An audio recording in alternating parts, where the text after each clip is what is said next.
Greetings and welcome aboard the USS Shadowstar, my flagship, for this Star Trek Online stats review video, where we will be taking a fresh look at a ship that has been around for quite some time now. Well, technically ships, to a more or lesser degree, depending on what we're talking about.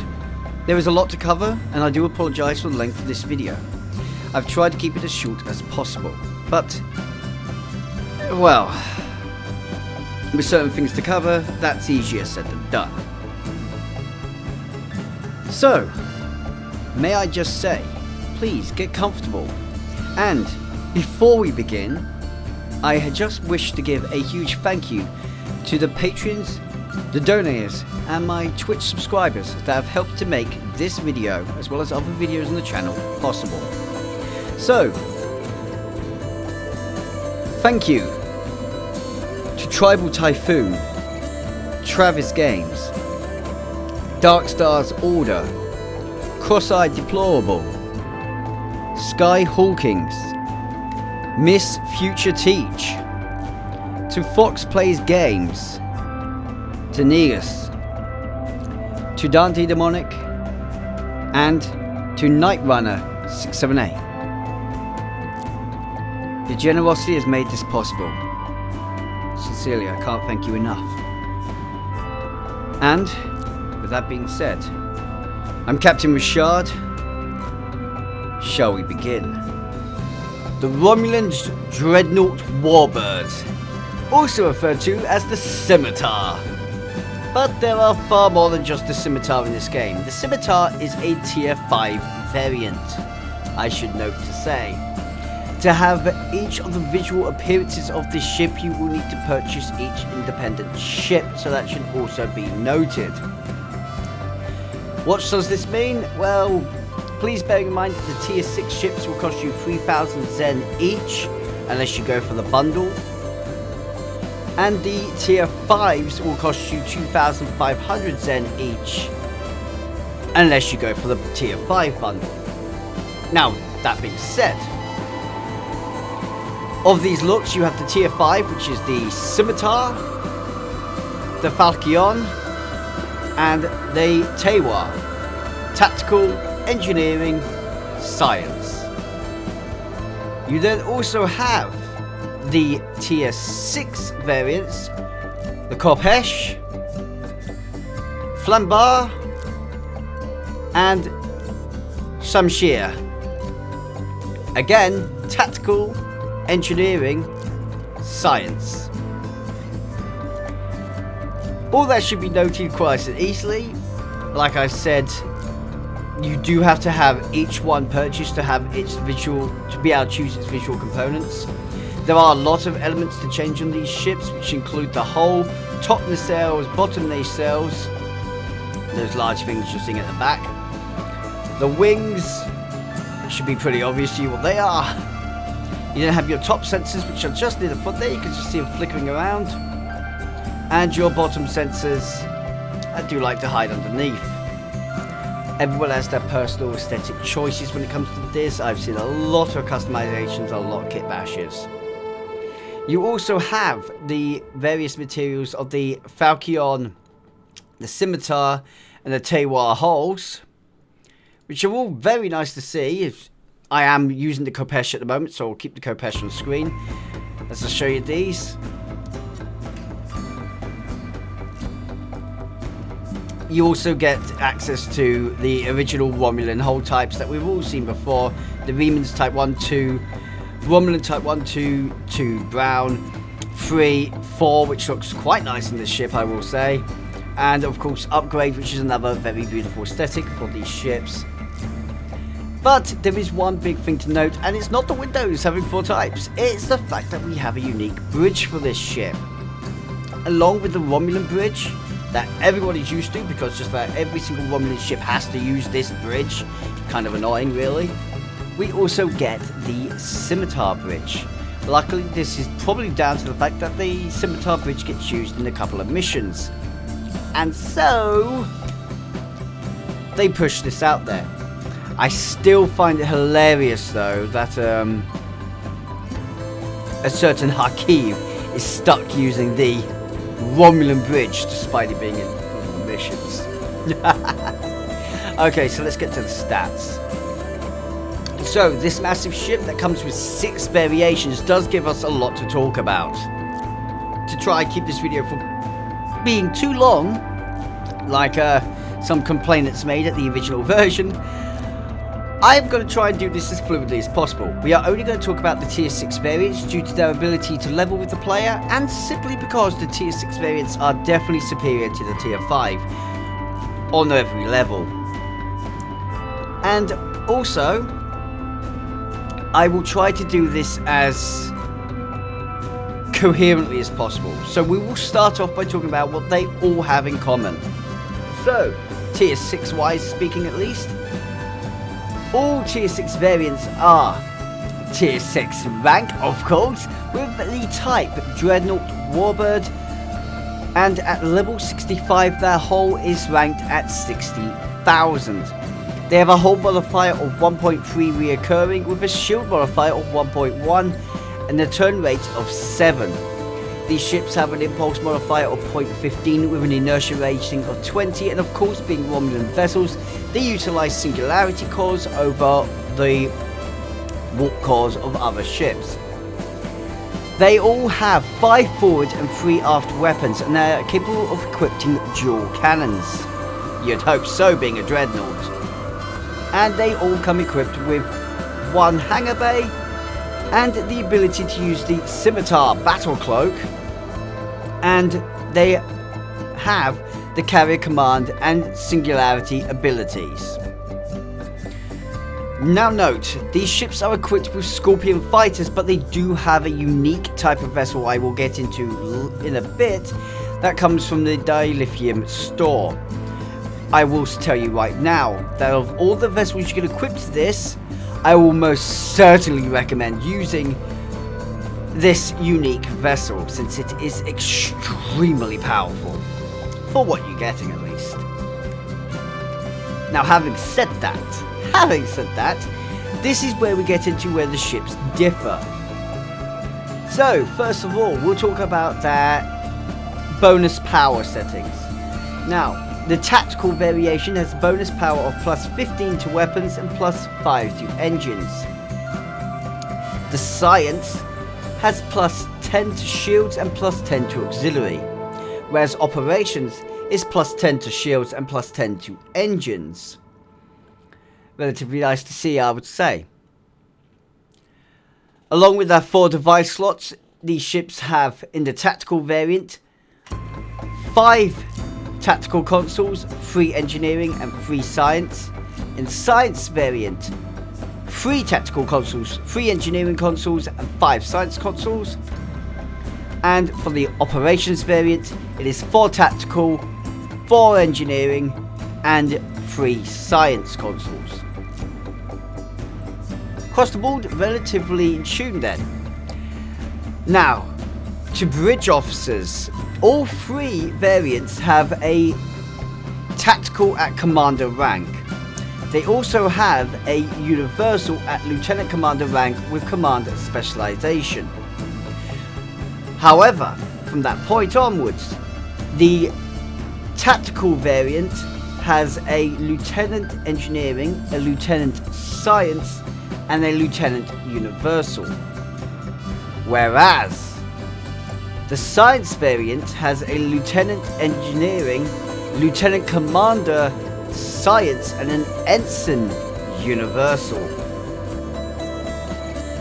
Finally, the operations variant has a lieutenant commander engineering, lieutenant science, and a ensign universal.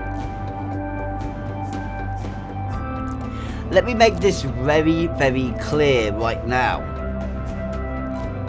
This heavily affects the performance of each ship.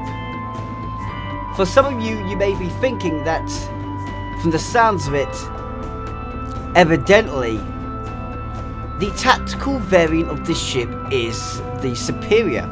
And for direct DPS damage, tactical DPS damage, you would be correct in thinking that.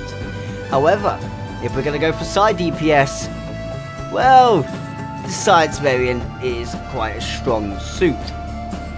As far as support ships go, you could variate between the operations and the science. But if you're going to go for tank, I would definitely advise operations. On all these notes though, you can see that due to the variation of their stats, there is a lot to be thought about here. Especially since you now have the X upgrade ability, which will give you one universal console. Keeping that in mind, if you are going to X upgrade this ship, and bearing in mind that will give you your 5th tactical console for the operations variant, the operations variant now becomes equal to, I would honestly say equal to the tactical variant in DPS potential. Yes, the tactical variant could have 6 tactical slots, but will that one extra tactical slot, bearing in mind your universal consoles, really make that big of a difference? When the engineering side of things will give you that extra bit of penetration and punch, as well as the ability to awaken your opponents. As far as support goes, again, the science one still remains the best for support builds. The overall control output and drain output of the science variant is going to be dominating the field, quite frankly. Even under X upgrade, I would still say pick the science variant. Purely because the science variant gives the greatest strength to support that you can possibly get out of this ship. That being noted, let's get on away from these stats, because evidently we are looking at a DPS powerhouse that also has some level of potential in tanking and support.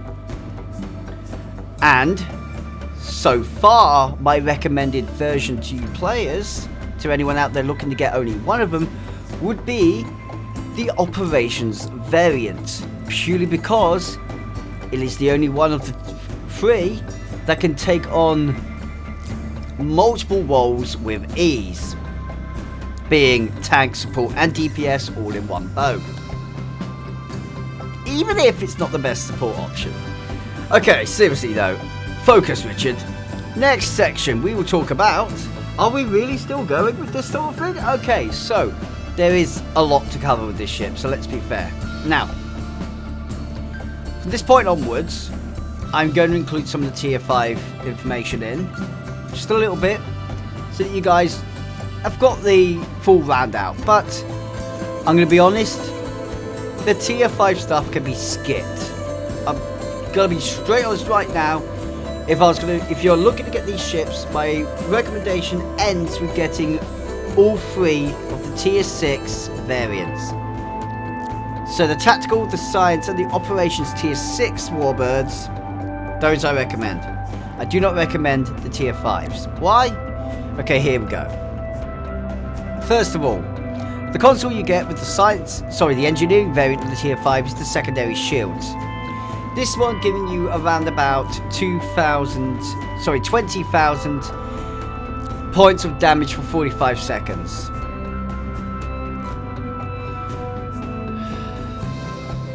This science console gives you the singularity distribution unit. This one allows you to continue to use your shields while cloaked. It gives you, it decreases the penalty to cloaking as well by 50%. Okay. You then have the cloaked barrage. This one allows you to fire while you're cloaked, gaining the cloak barrage ability for 15 seconds, and it just allows you to use all your weapons as per normal while you're cloaked. I think, yeah, or kind of says what it does. Beyond this, you've got its bonus by having the whole lot. I'm sorry I'm covering this really quickly, but you should be getting an idea.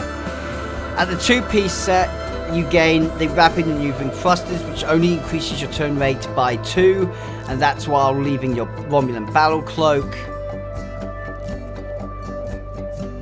And it lasts for the duration of the cloak ambush lasts. You then also have the Failure on Pulse by having the 3-piece set. Honestly, that should be swapped around because the Failure on Pulse is not all that strong. Yes, you can boost the Failure on Pulse's damage and what it can do, but long story short, it takes 12 seconds to charge before firing, it takes 0.6 seconds to activate, it requires a 3-minute recharge time, and it only affects targets within 10 km range of your the 90-degree forward arc within a cone.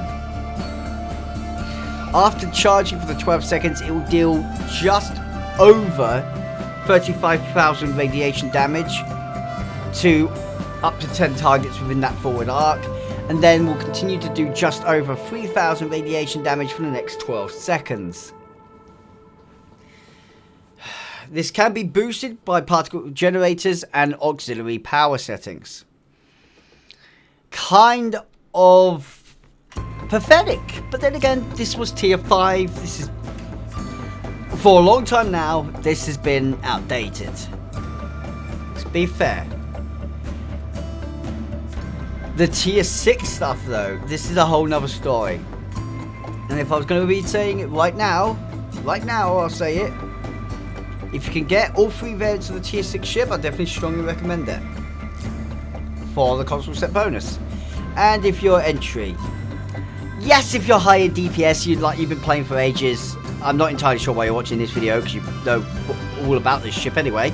But with that being said, so first of all, I want to start off with the console you don't get with any of these 3 tier 6 variants, and that is the Timeline Stabilizer. This is the only console of the 4 that I will now be talking about that you can get and place onto any ship.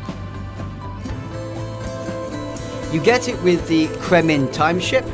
Quite useful console, quite a useful ship to be fair. If you do like your support vessels, the Kremin time ship is a good one to get out your hands on. If you did miss your opportunity to get it, since it was a ship that was earned and given away for free, you can still acquire it via the Phoenix lockbox, and thus you can still acquire this console. With a passive ability of plus 15% cooldown to Science Bridge Officer abilities, this console actually goes beyond that. The Timeline Stabilizer has a PB AoE of 3 km effect, affecting foes to reduce their speed, turn rate and recharge, while to yourself boosting your recharge and fire rate. To yourself you'll get between 15 to 30% fire cycle haste for all weapons, and between 2 and 4% bridge officer and captain ability recharge time reduction for every second active. To your foe, they will receive a increased recharge time of abilities by 50%, and will find a reduced impulse speed by 50% for 5 seconds and reduced turn rate by 75% for 5 seconds. Again, this console can be boosted with the aid of control boosting measures. Now, it should be noted that the next 3 consoles we're going to talk about can only be equipped to the Scimitar, the Romulan Dreadnought Warbird, so the Scimitar and their alike, the Klingon flagships, the Border when it's alike, so the 6 variants of Klingon flagship, and the Federation's flagships, the Odyssey class, and its 6 variants. 7 variants. There's the legendary one now. 7 variants. 8, because there was also that variant that wasn't included in the original. Sorry. Wow, there are 8 variants of Odyssey in this game. But with this being said, first of all, with the operations variant of this ship, you will acquire the adaptive emergency systems, giving you plus 19 to energy damage resistance rating and plus 3.3% to maximum hull capacity. Doesn't sound amazing, does it? But there's still something. And with adaptive emergency systems, we get a DPS side to this ability, with a damage and a damage resistance buff. Plus 50 bonus all damage resistance for 30 seconds. This will scale. The effects is increased to 75 if your health is equal to or below 50%. And you also have plus 30% all damage, bonus all damage for 30 seconds. This is increased to 45 if your health is equal to or below 50%. Recharge time 2 minutes. With the Science console, you gain dampening with the Science variant, you gain the Science console or Universal console dampening wave emitter. English me. Can I English? I'm so sorry. Which gives you plus 50% to your maximum shield capacity. Hey, we have one support variant in. Is it funny that back when we got these specialization ships, so your tactical, your science, and your operations, you also tend to get a better variety of consoles. Yeah.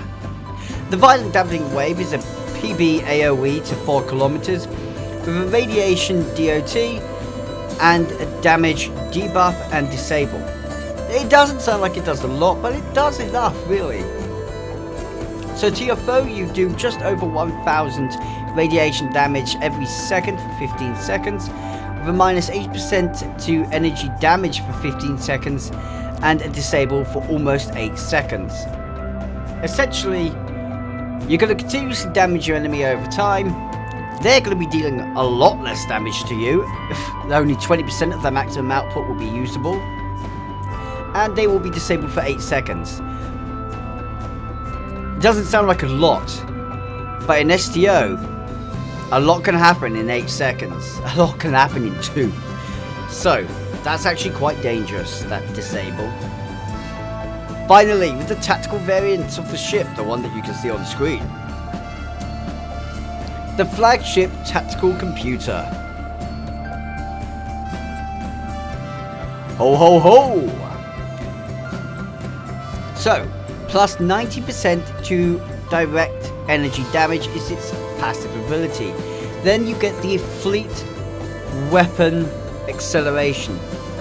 To your team, you give bonus to fire cycle rate, turn, and flight speed. This is an excellent console for people who are support DPS, support team DPS, or just DPS in general. Why? Because this allows not only yourself to deal more damage, but also your allies to deal more damage. And I don't think there's one thing I do hear a lot of is people complain about the stolen outgoing damage. Like, your enemies steal some of your outgoing damage. Like, hey! Okay, fair play in some areas. But aren't we a team? Aren't we working together? I do like consoles. I do feel like we need a few more of those consoles that really help towards the ability to not only make yourself stronger, but make your teammates stronger. This one works really well with that team ability. Prevents the target from using or being affected by Fleet Weapon Acceleration for 60 seconds once this has been active. And onto the targets, or onto yourself, you get plus 50% flight speed strength for 15 seconds, plus 50% turn rate for 15 seconds, and plus 33% to your firing cycle haste for energy weapons. Note, energy weapons. It will not boost torpedoes, so this is more focused towards your energy builds over your torpedo builds. You could tell this also came out of a time where torpedo builds were woefully underappreciated.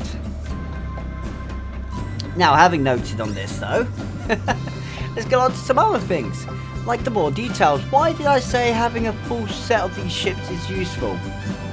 Right, well, at the 2-piece set bonus, you gain a boost in your critical chance and your flight turn rate by 2% on critical chance and 3 to your turn rate. At the 3-piece, you gain deadly response, which is very nice. Receiving damage while your facing shields to the enemy is depleted, there is a 10% chance to apply deadly response, which can stack up to 3 times, dealing for yourself 2,500 temporary hit points for 10 seconds. Obviously, that stacks itself up to 7,500, and plus 10% to bonus all damage for 10 seconds. Obviously, that can stack up to 30%. Quite effective there when it comes to high DPS output. It's a bit of a difference there. Now, at the 4-piece set, this one's a hit or miss. Even at mid-range, I would say miss, honestly, to whether or not you want to use the full console and obtain the 4-piece set bonus.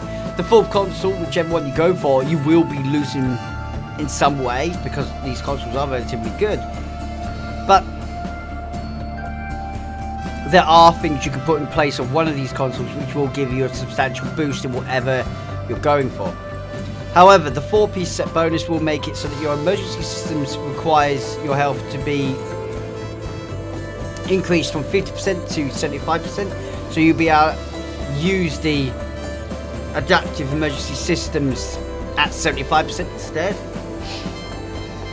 The fleet weapon acceleration duration will be increased from 15 to 20 seconds, and the violent dampening wave will be increased its radius from 4 kilometers to 5 kilometers. It's relatively fair, I'll give it.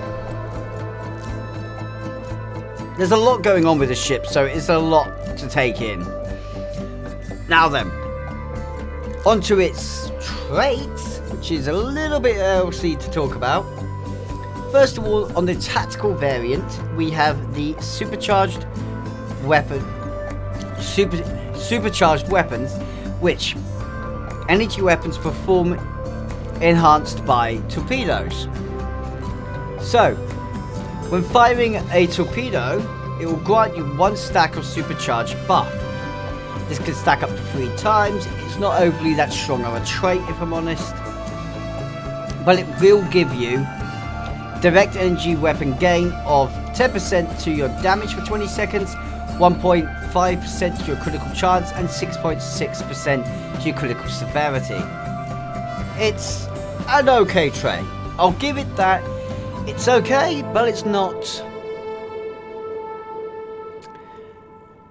amazing. Bringing the other variants out in the field now, aren't we? So, in the science variant, the science ship comes with the trait Checkmate. Okay, interesting name. Not really sure I would say Checkmate. Exotic damage and projectile damage is enhanced by control bridge officer abilities. So whenever you use a control bridge officer ability, you gain 30% to projectile weapon damage for 15 seconds and 30% exotic damage for 15 seconds. Now, this is a relatively useful trait. It's a relatively useful trait, and I could see uses for it on some builds. That being said, that's only in the early game, while you're relatively new to Star Trek Online. Once you're going towards your end game builds and your more high-end builds, this trait will checkmate itself, to be honest. Now, dropping the engineering variant out of the field, we have adaptive hull plating trait, which, well, it's very basic. Plus maximum HP to self when using whole healing or command bridge officer abilities. Again, it's only 3%. This is the trait which can shimmy off, in my personal opinion. Can shimmy off. I'm not interested. Now, with this being said, guys, I think we've spoken enough on this ship's intricacies. Let's take it into action before I summarize. I'm really sorry for how long this video is. Well, mine may be looking a little beaten up and rusty, but she's gonna pack a punch. Oi, ay, ay. Here we go. Get that off the screen. Now, I'm gonna admit, I had got it best set up. Not set up the best that I could do to really get the optimum amount of my style. There's a lot more I could do to improve this ship, but I think this is giving you a relatively good idea of what she can do. Let's just do a general punch, shall we?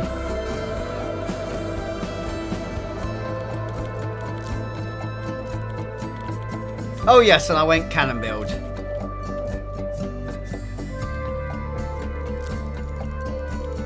Woohoo! There were torpedoes, of course, because who doesn't like torpedoes? Oh, he's disintegrated. You okay over there? I haven't even changed my power settings yet. Of course, my power settings aren't changed because it gives you the best idea of what to expect on the ship if I keep mine neutral. I mean, it's not hard to imagine exactly how much power and how much damage I'd be doing if I upped that weapon power.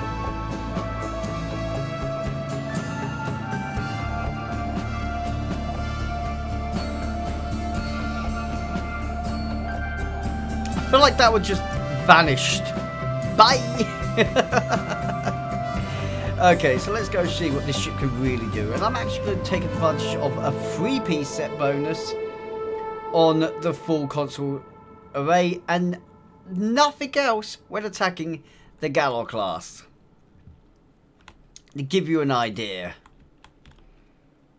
Again, this build is focused around my cannon build, so it actually really wants me to use the other abilities. But let's go for this.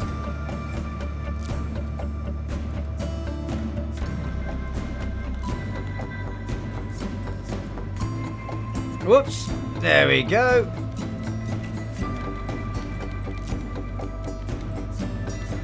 Now I could be making this ship a lot more damaging right now, but considering with just those 3 consoles, I was just able to take a Gallo class down like it was one of those tiny little frigates.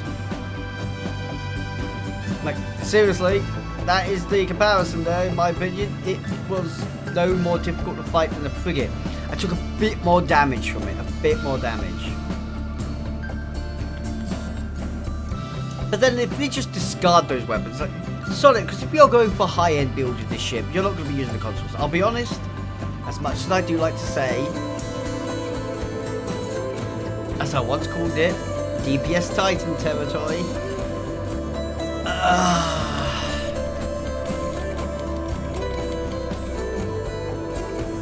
This is just a whole nother set.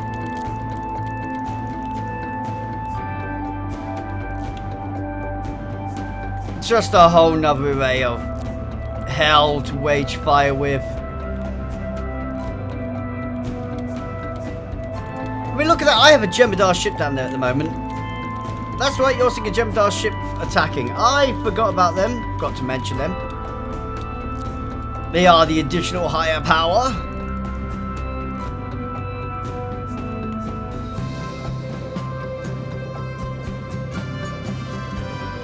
So yes, now that the ship has been demonstrated and my advanced Romulan drone ship has demonstrated its own little bit of firepower in there, because you have to see it to believe it, to be totally frank. Let's summarize. Well, okay, we're going to summarize on a level. First of all, before I really summarize and Don't mind me while I take off this skin.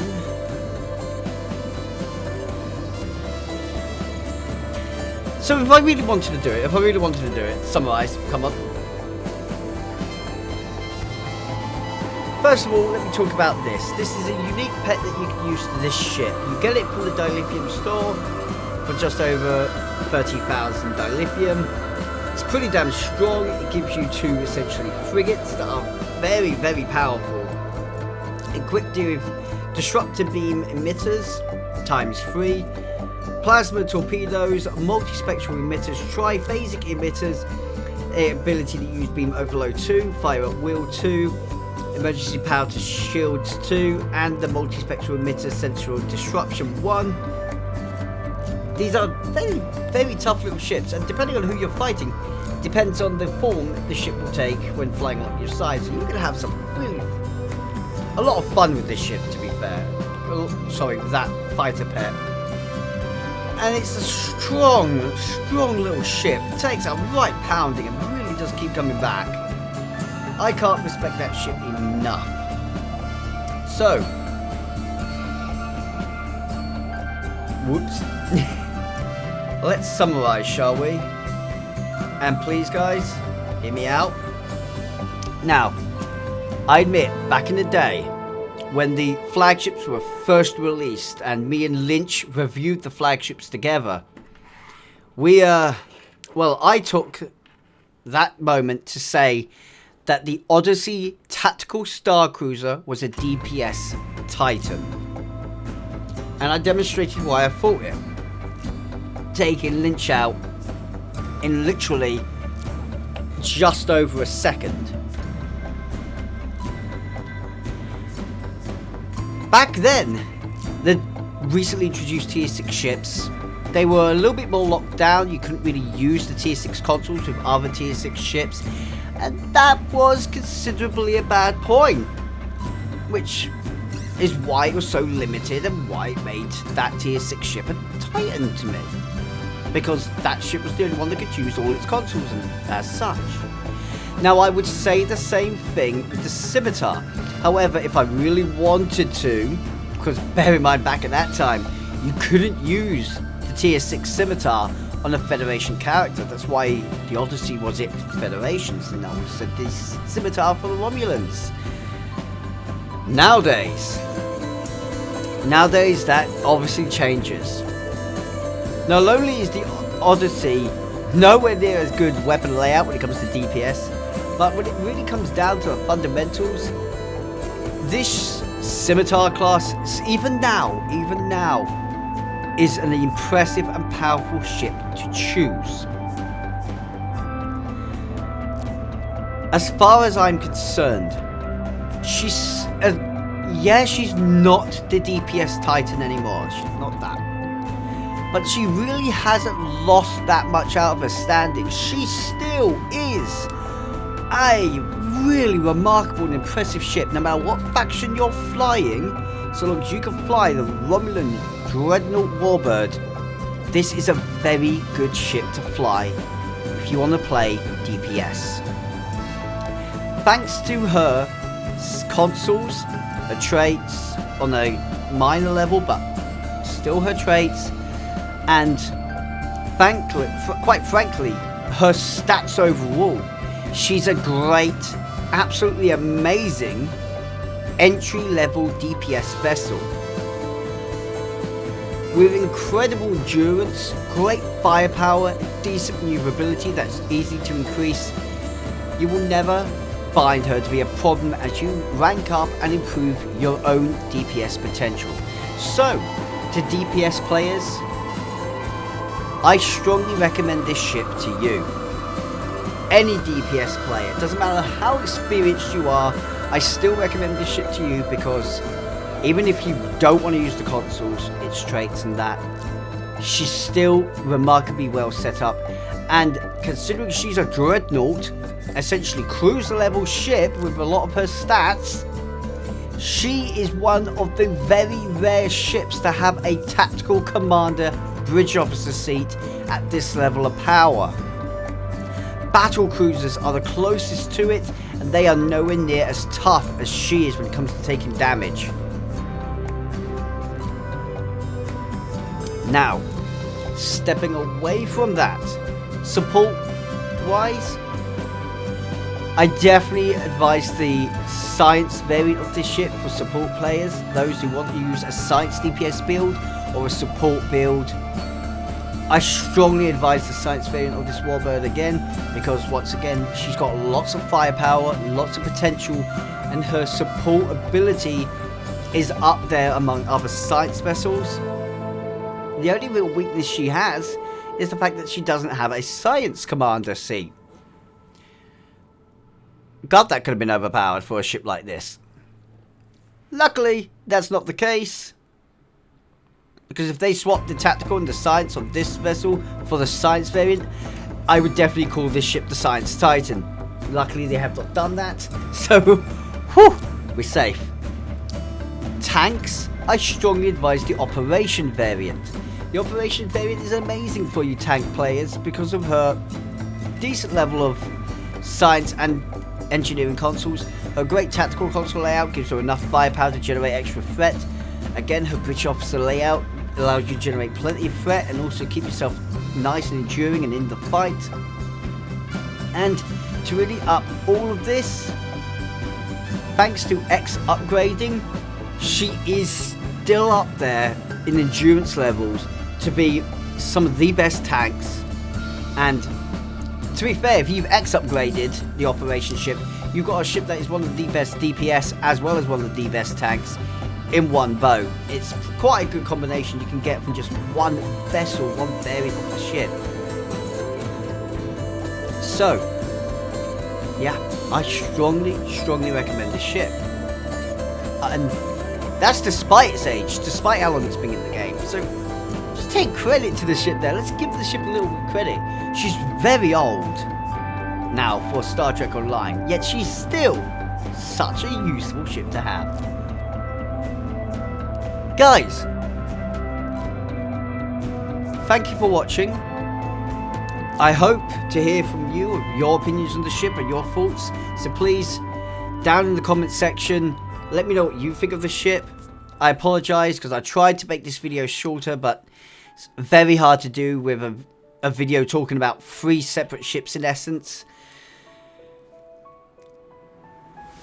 Hopefully, you will consider liking the video to help out the YouTube algorithm and subscribing to catch more of these reviews and other stuff I work on.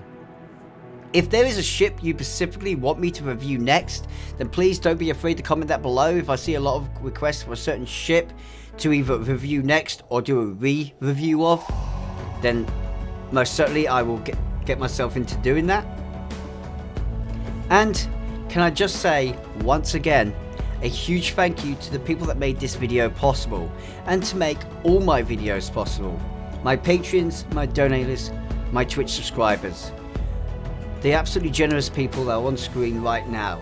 Negus, Dante Demonic, Night Runner, Skyhawkings, Tribal, TravisGames, Darkstar's Order, Cross-Eyed Deplorable, Miss Future Teach, and Fox Plays Games. I couldn't be doing this without you right now. If you wish to join them, wish to be among the people credited, doesn't matter what rank you choose to enter in at, I will still shout you out for the next few review videos. Then please, that's in the description as well, along with our social medias. I will get notification if you've gone and supported the channel in that way, and I will use the name that I see there to shout out. Unless, of course, it's on like Patreon or you've given me a message to use a different name.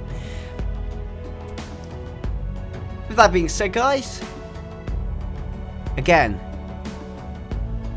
thank you for watching. And remember to stay free and live long and prosper. I guess, Riemann vessel, but still with a woman, so I guess it's fair to say, Jelantru. My friends. Ciao for now.